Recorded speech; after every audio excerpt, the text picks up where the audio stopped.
Rainer Vakra, aga enne veel läheme korraks välismaale, sest Rumeenia valitsuse vastased meeleavaldused algasid pea 2 nädalat tagasi ning nii uskumatu kui see ka ei tundu, siis neil lõppu ei paista olevat.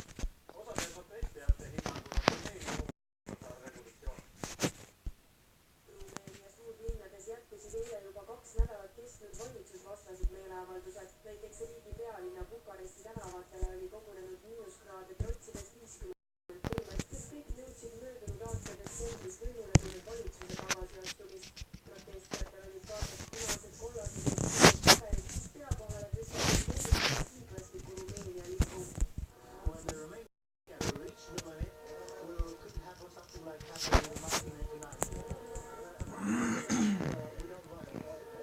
Meeleavaldaja viitas 1989. aastal toimunud revolutsioonile, kui Rumeenias kukutati kommunistlik diktaator.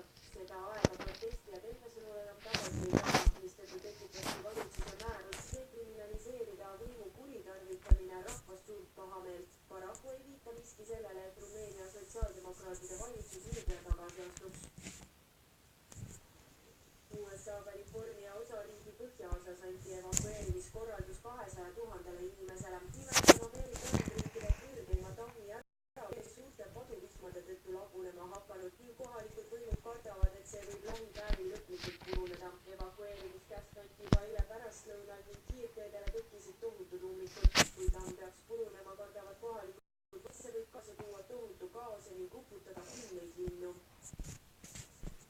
Türkmenistani president Gurbanguly Berdimuhamedov võttis eile toimunud riigipea valimised. Valimisjaoskonna andmete kohaselt Berdimuhamedov 97,69% häältest, kusjuures valimiste osalusprotsent on uskumatud 97,27. Kokku kandideeris presidendi ametikohale aga 9 inimest. See tulemus pole muidugi üllatav, sest Berdimuhamedovi näol on tegu diktaatoriga, kes on allkirjastanud ka põhiseaduse muudatuse,